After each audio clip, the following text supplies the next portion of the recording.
Hello, ladies and gentlemen, here in Davos and also our global audience online. My name is Mark Leonard. I'm the Director of the European Council on Foreign Relations, and I'm very happy to be moderating this discussion today on the future of global cooperation. I've been coming to Davos now for, I think, almost 15 years, and the idea of working together to solve global problems is part of the DNA of the World Economic Forum and has always been the leitmotif of most of the discussions which have taken place here. But this year, the backdrop to those conversations seems quite different. We are seeing a geopolitical takeover of the world with competition and conflict eclipsing cooperation in many domains. And many of the discussions which used to be mainly framed around cooperation seem to have taken on a different turn this year. If you look at discussions about the future of the global economy, there are as many about economic warfare as they are about eliminating trade barriers. If you think about the discussions about technology, there's a lot of talk about the battles between different blocs and different systems. Even migration is no longer simply about the search for global talent. There's talk about migration and people, desperate people being driven out of their homes, being turned into geopolitical weapons.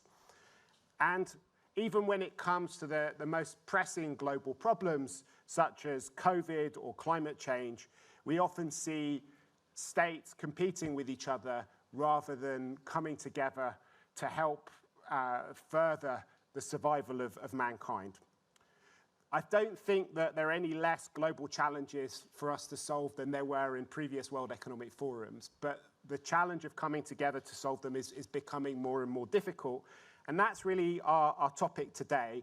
I'm very happy to be presenting to you an all-star cast from different sectors and different continents to help us make sense of how we can have global cooperation in a world where there is more and more competition. I'll introduce them to you briefly, and then we will go into a discussion, and we'll end with some Q&A from the audience. To my far left, we have Silvia Anna Ainio, who's a policy expert at the European Commission, where she leads the international work stream on sustainable finance. But she's also the curator of the Brussels hub of Global Shapers and is going to be talking about some of the work that Global Shapers have been doing on these issues of global cooperation. Sitting next to her is Lance Pierce, who is the Chief Executive Officer of NetHope, which is based in the USA. It's a consortium of 60 leading global non-profits that represent 60% of the world's aid funding delivered through NGOs. Next to Lance, we have Ilona Jabo de Carvalho, who is the founder and president of the Igarape Institute in Brazil, which is a global think and do tank focused on physical, digital, and climate security. And she's also a young global leader. And last but not least, we have Kyung-won Na, who is the special envoy of the president of the Republic of Korea. She was a judge before she went into politics and has had a distinguished career as the first female chair of the Foreign Affairs Committee in Parliament and the floor leader. And we're very happy to have you here today, Mrs. Na. So maybe we can just start with this difficult situation that we're in at the moment, where we have a whole series of global problems, but we seem to be moving into a more zero-sum period of global politics. Silvia, do you want to kick off and tell us how you see things from your perspective? Sure. Thank you, Mark. So just to start with, I want to introduce the speech with facts. As the Global Shapers, which is a community of the World Economic Forum of young leaders from all across the world, we have more than 500 hubs. What we have done during the COVID pandemic is we have worked on a youth recovery plan. We have realized basically that there were a set of topics that we wanted to understand how to tackle and what the youth thought about them. And of course, as policy leaders were coming across and trying to solve the issues of the COVID-19 pandemic, also we wanted to see what the youth had to say about it. We carried out a survey of more than 30,000 people all across the world, And one of the important findings that we got is that only 6% of young people actually want to run for office or think that politics can actually solve today's global issues. This is astonishing, and it is, of course, a fact that we need to reason upon and we need to find a solution to. It might be linked to different set of mistrust and also kind of disengagement towards the current political system. The good thing is, while this is happening on the one side, we also found that the people that actually want to engage, let's say, in political entities, they want to do that at the multilateral level. So there's much more, let's say, political systems and political organizations that, for instance, look at specific values, take climate change, which is a topic that I also work on, and they're cross-cutting. They do not look at the nation state anymore as like a basis to work with, but they rather look at common problems and how to tackle them all together. So I do believe that there is, of course, a very strong issue with restoring trust in existing political systems that perhaps they do not really tailor anymore for the youth of today, which is the findings that we got. But there is, at the same time, let's say, young generation that really wants to engage in value-based politics, and that wants to do that without looking at traditional partisanship, but rather going across that and really collaborating across countries. So this is the first important kind of funding I wanted to present to you. Thank you very much, Sylvia. But how do you reconcile the fact that power still, on a lot of the issues you're talked about, is being held by the national governments and parliaments that these people don't want to get involved with? They want to get involved with a system that's increasingly powerless to deal with the issues that we're talking about. I think the main issue is that political systems of today perhaps do not really cater anymore for the youth. And that's probably why the youth is not engaged with them. One of the reasons might be that, let's say, traditional political campaigns, and we found that they require a certain amount of financing to start from. And that might be also an obstacle to, let's say, get the middle class, but also young generations to start these campaigns and to really engage. It is also linked to a question of representation and diversity. So how many actually diverse people we got currently in power in existing political systems. And I do believe that one of the key, let's say, actions that we need to do is to really sit at the table of political leaders at the national state and understand together with them what does need to change at national level for, let's say, traditional partisanship to appeal. Because although, you know, multilateral groups, multilateral entities are really important to solve global issues, we do need nowadays, more than ever, given the current situation of re-globalization that we're looking at, also national states, also political leaders to engage at the national level and to be able to really mirror these value-based movements that we, as the young generation, so eagerly want to engage with. Okay. Lance, you lead this coalition of some of the world's biggest NGOs that are dealing with a lot of the wicked problems at a global level. How do you see the situation? What are your members telling you about the operating environment that they're in at the moment? Well, NetHope is as Mark said, a membership organization. We have 65 members who work in over 190 countries around the world, developed and developing. And if you could boil the issues down to the kind of the core themes that our members work on, they're things like persisting inequality, climate change, both on the mitigation and as well as on the resilience side, and crisis response, which includes a number of the refugee crises around the world. And for all of those issue areas, global cooperation is essential. It's not possible to work on issues that increasingly cross national borders, cross regional borders, unless you've got robust systems of cooperation. And as noted, those are really under pressure in multiple ways around the world. So, you know, our members, as they look to prioritize the work that they want to do and the ways in which that they can continue to serve people and places, we need these systems of cooperation to really be able to allow access, to allow flows of aid, material, people, talent, and so on. And so, so there's concern among our members about the changing environment and concern about the ways in which they're going to be able to work in the future, especially as we look at a landscape where there are likely to be more crises rather than fewer. Great. So Ilona, you may be at the interface of the first two speakers because you work on lots of big global issues of the type that Lance was describing. But you come from country Brazil, where national politics has been very much organized as a counter-revolution against some of the globalist forces that we're seeing. How do you see these two imperatives fitting together, and what does it make you think about the future of global cooperation? Sure, I think we're going into a multipolar world, which is always more unstable and just brings challenges. But also, I think it's we have to recognize that this is a demand from many developing countries that we have a better redistribution. That said, I think we have several challenges to address there, because even before COVID, we were seeing economic decoupling, supply chain decoupling. We're seeing this internet fragmentation possibility, splinternet. We're seeing the climate shocks that also, just understand the interrelation. So COVID already tested multilateralism, and I would say Brazil, till very recently, was one of the biggest champions of multilateralism, and I hope we'll go back to that stage, because I think that there's no way out of that for the issues we face domestically, but also internationally.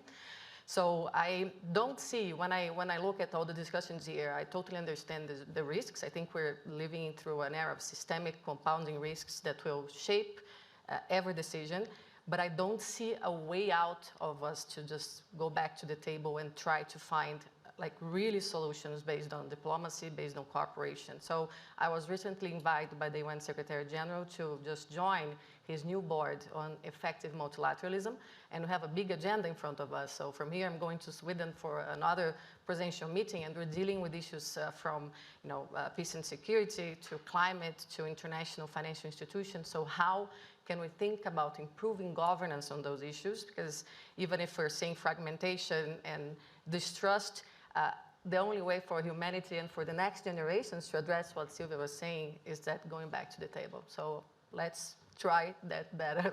Let's try to do our best there. Great, thank you very much. Mrs. Nahr, you come from a country that's been very active on multilateral issues in the G20 and various other formats, but you also find yourself in a part of the world that's increasingly caught between wanting to have very close economic relationships with China, but also having security relationships with the United States. So daily politics is about these two big blocs pulling you apart in different ways. How does that affect your thinking about global cooperation? Thank you for your question. Yeah. I will speak in Korean. Sorry, yeah. So I think you've all got headsets. Headset, yeah. There are a lot of challenges in worldwide. Yeah. 사실 아까 사회자께서 말씀하신 So the moderator, as the moderator has mentioned, the world is facing the challenges to achieve multilateralism. After the Second World War, we have pursued globalization, but after the Lehman incident, multilateralism has been declining, and the President Trump of the US and other factors have just battled multilateralism, and the COVID-19 pandemic also did not contribute to multilateralism. Then does the world have to give up multilateralism? I don't think so.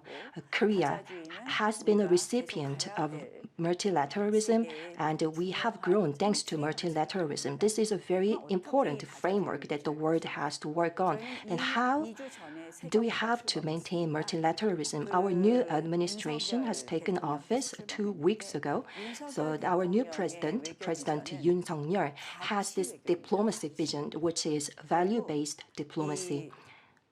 우리가 이런 서로 Of course, there are conflicts between countries, but there are other universal values that cannot be changed, like freedom, human rights, liberal democracy. So countries who share these common values have to come together for multilateralism. This is the key part of our value-based diplomacy. This can enhance the values of freedom, and this can also spread the value of freedom across the globe. It is not about giving up multilateralism. We have to respect freedom and human rights, and countries who share the same values have to gather together to bring more prosperity to the world. Thank you very much. Maybe we can use what you just said, Mrs. Knott, to pivot into more of a kind of solutions-based part of the discussion. And I think what you talked about there raises some of the big challenges that we're facing. On the one hand, you talk a lot about values-based diplomacy, but increasingly values are being seen as one of the dividing lines in the world. President Biden has tried to frame the war in Ukraine as a conflict between autocracy and democracy, and had tried to rally the democratic world on one side to isolate Russia and China on the other side. But at the same time, if we're going to deal with climate change or COVID, these are unfortunately not global phenomena which recognize the borders between boundaries. How do you build trust between countries that don't seem to share values, that are conflicting every day about basic norms, which have an enormous impact on our global infrastructure? How is it possible to have this values-based diplomacy, but also to try and find ways of working through those differences of values to come up with concrete solutions on climate, on COVID, on security issues, particularly when there is very little trust between countries? Yeah. Well, in that regard, I believe that it is very important to pursue the universal values. Universal values, human rights and freedom. This is very universal. Right now, there is a war in Ukraine, and there are conflicts between the different countries. And even when they try to make response to climate change, they put their own interest before other countries' national interest. And because of that, collaboration is becoming more challenging. So we have to go back to the universal values because of that. Of course, China has human rights issues, and we turn a blind eye to these human rights violations in Xinjiang, China. It is because that the world has pursued profit and efficiency rather than freedom and human rights. But we have to go back to basics. This is the time. This is what the time calls for. What is the first reason Russia attacked Ukraine?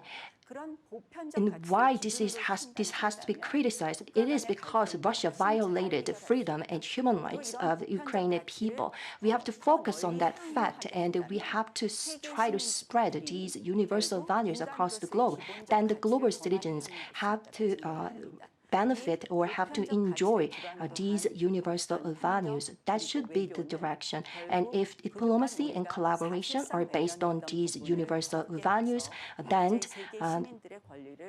the rights of global citizenship can be enhanced. That is what I believe. And when we talk about response to climate change and the COVID-19 pandemic, I think the same logic should be applied.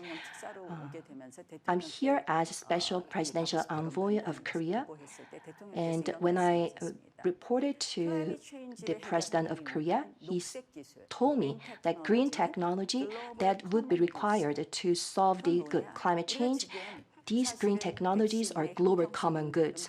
This means that we are talking about equitable access to vaccines and how to achieve net zero.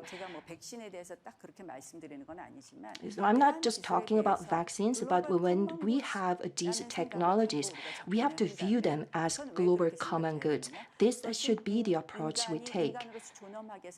Because these technologies are essentials to guarantee a decent life and the dignity of the mankind. We have to realize this respect, and if we just maintain this approach, we can solve a lot of issues. So I always say A, B, C, D, E. Advanced society, global society or country, we can make by incorporation in bio and health, climate change, digital economy, and energy transition. Thank you very much for that. Can I just ask one quick follow-up question before going on to the next? Because in a lot of those areas you're talking about, particularly around technology, that is where values often come to the fore. So when it comes to regulation of the internet, for example, how data flows. So increasingly, I think people are moving from an idea that maybe you have some global institutions with the universal values, but that a lot of regulations, particularly in these sensitive parts which are so central to our everyday life and our democracy, are probably going to be regulated more in smaller groups of like-minded countries, and that values will actually lead to a fragmentation of the world rather than a coming together, because there isn't the trust and the common values. And that leads to a very different idea from the kind of one world idea which is exemplified in the World Economic Forum's logo and in a lot of the discussions which have been had in Davos over the last few decades. Is that how you see things emerging?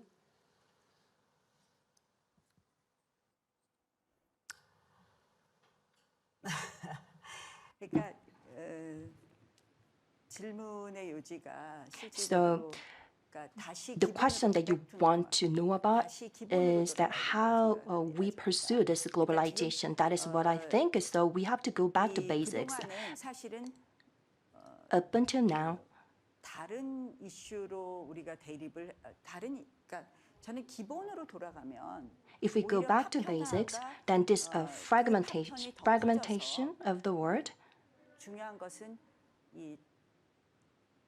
그 기본적인 아까 말씀드린 자유를 증진하고 자유민주주의를 존중하고 하는 그 기본으로 can be 돌아가려면 solved if we just respect human rights and liberal democracy. Then 세계가 다시 the 하나로 될 것이다라고 생각을 합니다. the world can be gathered together based on these common values. How do you see that dilemma, Ilona? So I would just say I agree that we have to go back to basics, but I would say the UN Charter, the Human Rights Declaration, that's the minimum. Countries signed, it's there, but at the same time we need to reinvent and make multilateralism much more agile, inclusive, and able to deliver to the real needs of people. And unless we do that, and a good piece of information that you brought is that if young people really want to get involved in global questions, they might, pressure from another angle, because what's happening today with the lack of regulation, for example, for the big technology companies, with increasing polarization, disinformation, this is really, I would say, undermining not only democracies, but also social capital in general across the world. We don't trust each other. And I think to rebuild trust, we're going to have to deal with basic rules of the game. And there we have to be very principled, because we cannot accept what's happening, like in the case of Russia and Ukraine. We're going to have to include more voices in the global debate.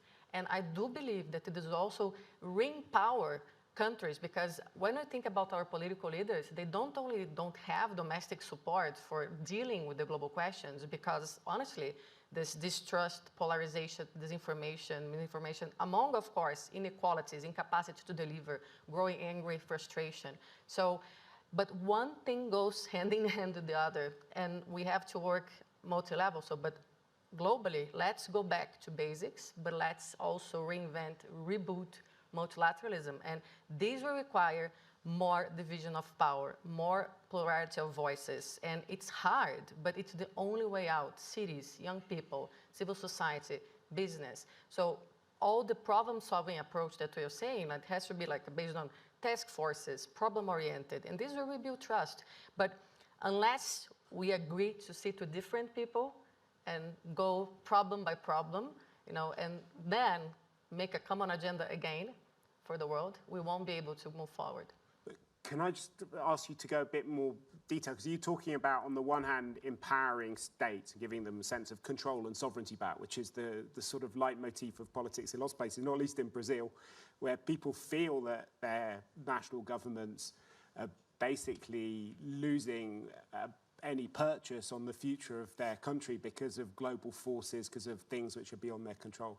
And at the same time, you're saying that the solution lies in further diffusing power and getting big companies. Local governments need to NGOs regain legitimacy with its domestic constituencies and do the right thing, because today what leaders are doing is just playing for the audience, playing for actually a small audience, generally in social media, that is shouting and not really paying attention to the majority in general and to the real needs and to really the work has to be done. So like we need to be able to vote for leaders that can sacrifice re-election power for people.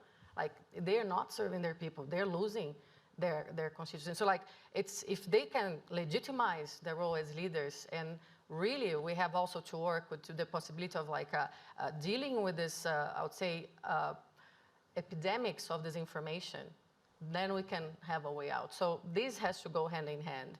But I don't see a way out for any country to deal with the problems we have today in their own. So unless they really want to collapse internally, they're gonna have to engage multilaterally. So it's not, I don't think we can do it in different times. Like things have to go hand in hand. And I do believe when I listen to what's going on, like honestly, when I talk to indigenous leaders, when I talk to younger people, I'm a former young global leader, not a young global leader anymore, but I still make, have my connections like with different constituencies. There's so much human capital willing to go back to work together. We cannot have leaders that just don't respect the basic rules that we have set to the world. And of course, we need just to repact this into more inclusive organizations, but we have to go back to basics in that sense of like, we have the shared values there. Let's go back to the UN Charter. Let's go back to the Human Rights Declaration. Then we build from there. Okay, I'm feeling a bit less old now. I'm also a former young global leader. You see? You were a real... Lance, you were nodding a lot while Ilona was speaking. How do you see things? Yeah, and several people have sort of mentioned the internet and kind of the new digital diplomacy, options that are out there, and the legacy structures of multilateralism today don't yet sort of include the full range of possibilities made available by digital. I should say that NetHope was founded as an intentional partnership between the humanitarian and conservation sectors and the tech sector. So that's in fact what we do. We work on partnerships, on digital, on data initiatives across the whole range of our member organizations. And so I think the digital commons that increasingly make it possible for us to communicate across great distances, to collaborate in ways that we couldn't have imagined before, to parse data at a scale that we couldn't have really imagined only a few short years ago. All of those areas, I think you're going to see creeping sort of into the new multilateralism, and of course the UN is working on the digital compact, yes, that is expected to be rolled out in 2023, and you're going to see more, I think, of these sorts of protections and standards and expectations and even values kind of rolling into some of the new frameworks that are beginning to take place, and that's important because as you mentioned, increasing forces of fragmentation, the things that pull us apart.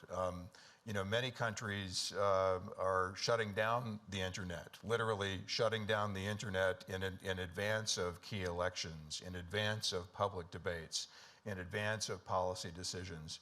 And this is not an isolated incident. It's happening increasingly in various parts of the world. So it's not something that people see everywhere, but it is a phenomenon that's real.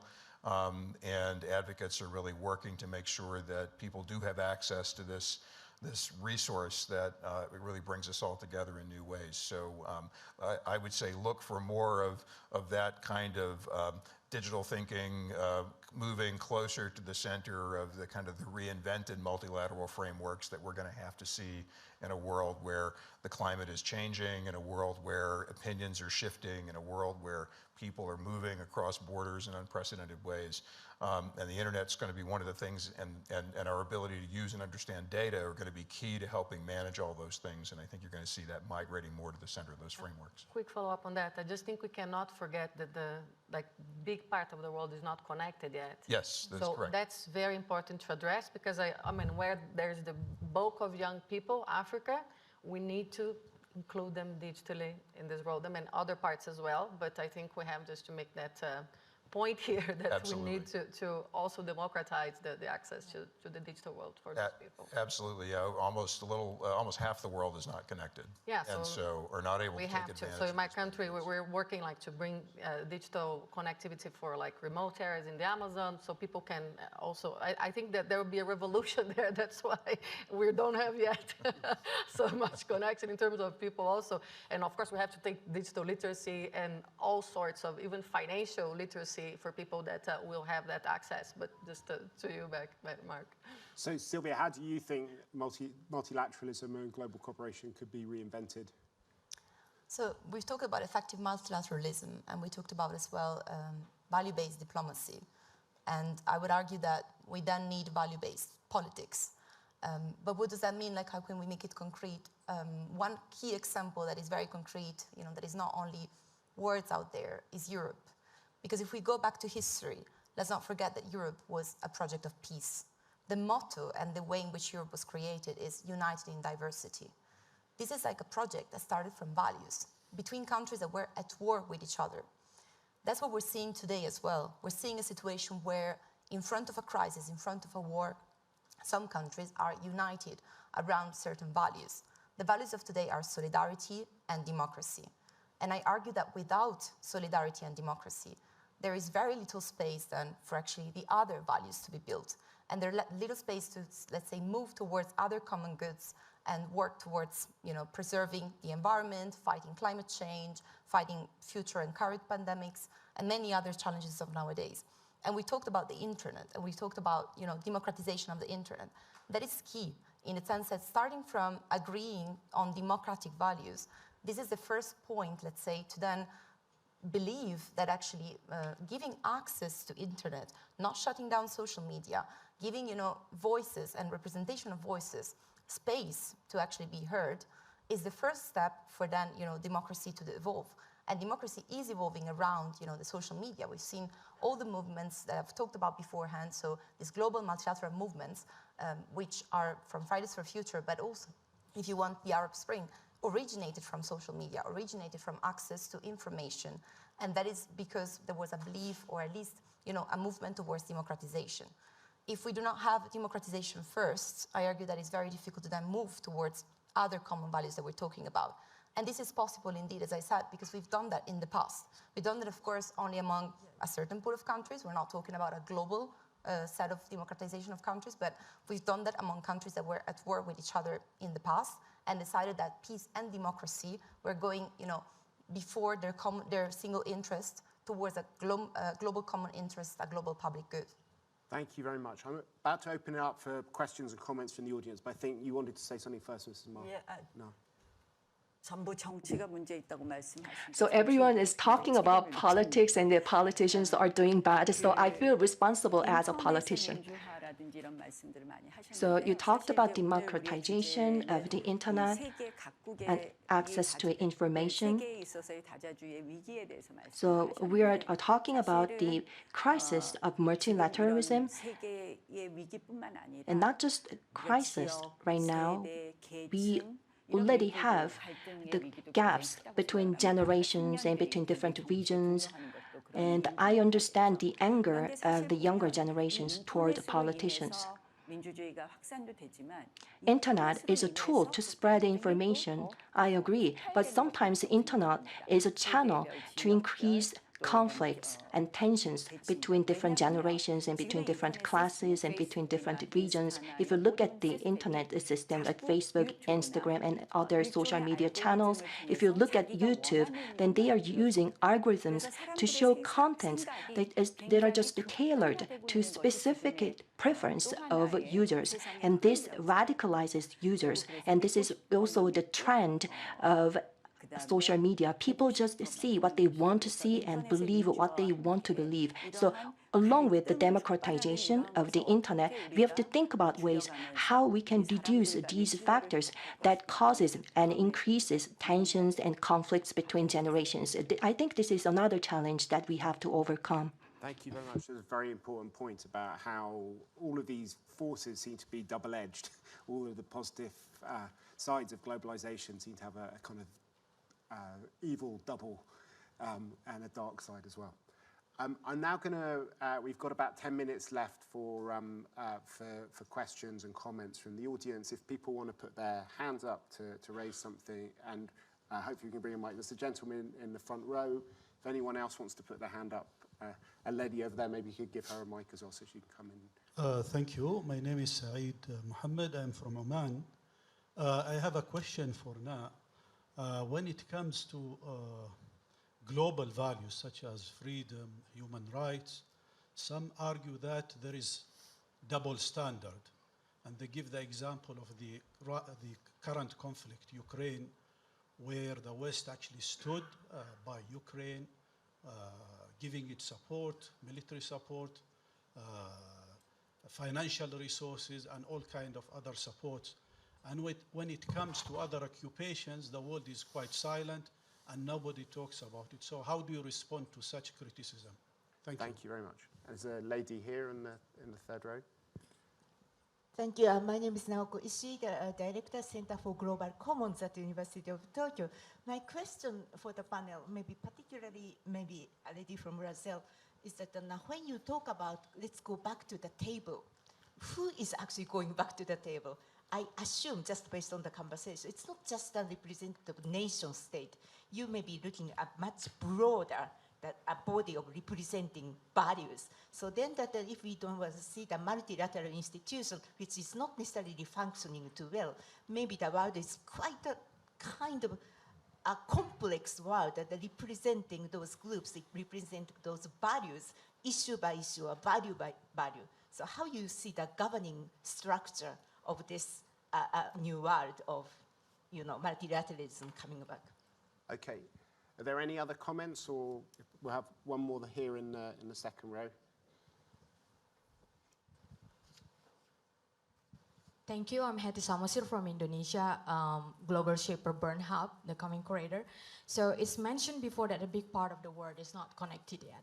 So what we can do as the young people, the future generation, to create universal values so that we have common understanding to solve the issues that we mentioned before. Thank you, appreciate it.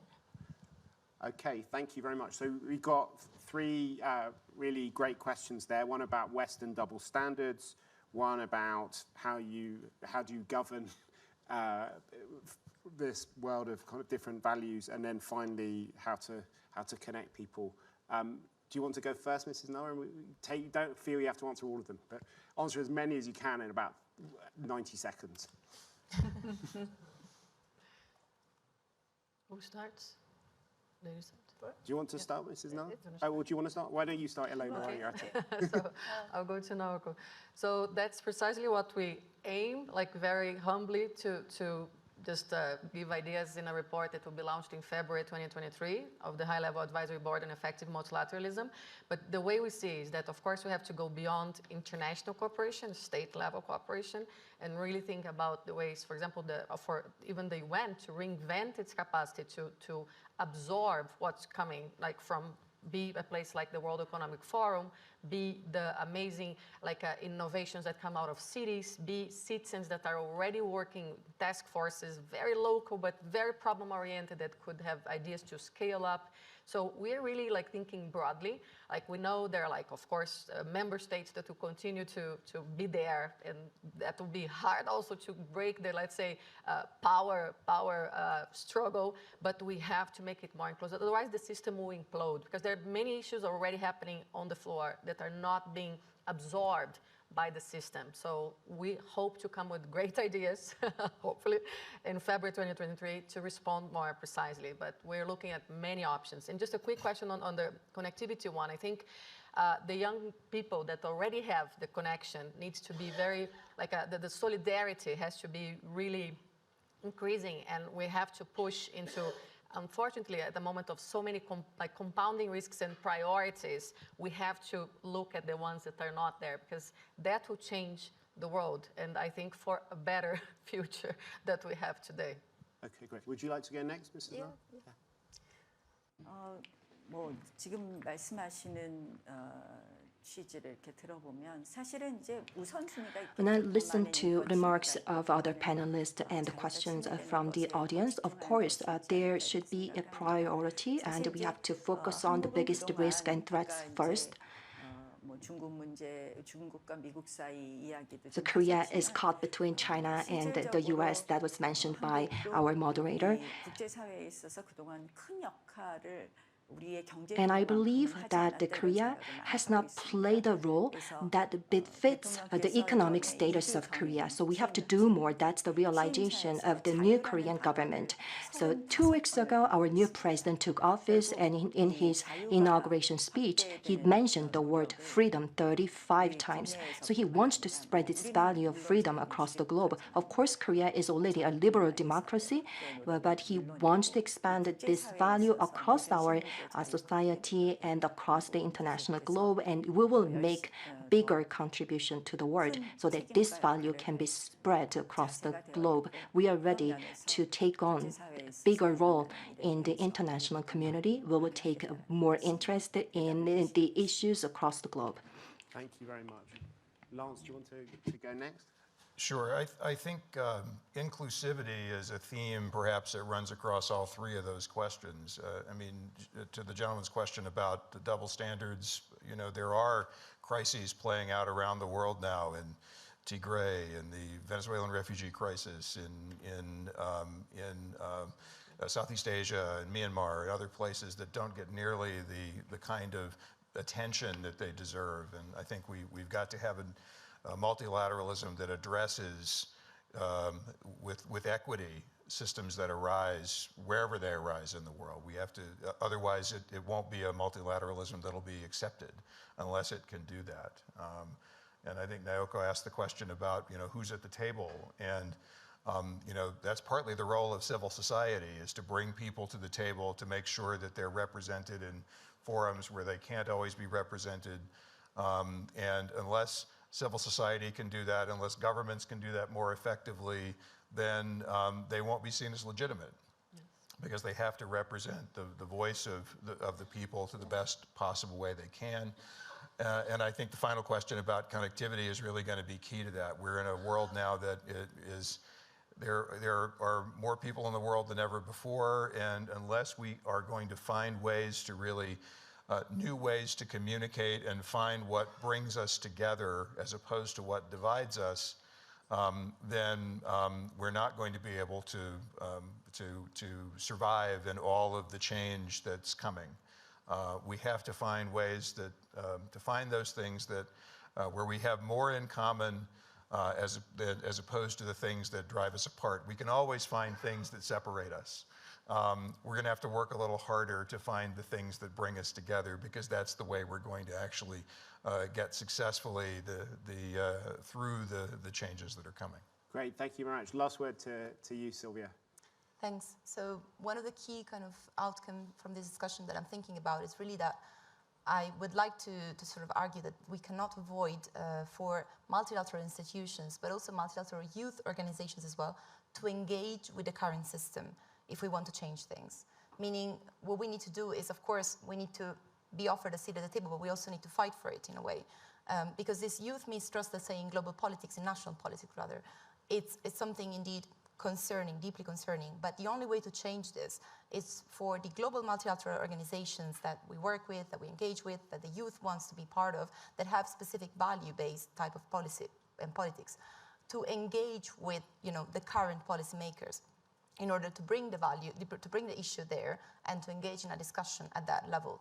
If we don't do that, if we just, you know, sit around the table in a beautiful multilateral entity or institution that, however, does not have maybe the same level of decision-making power, and argue about how we all agree around global public goods such as climate change, that poses an issue in really then having a transformational role within the current system. So to change the current system, we can, you know, indeed gather in multilateral entities and organizations, but we gotta make the two talk in a way. So I would argue for that. Okay, well, thank you very much to all of you for shedding so much light on a world that is very dark at the moment. It's been a really fascinating discussion. Maybe you can join me in marking our respect for the panelists in the traditional way. And I wish you all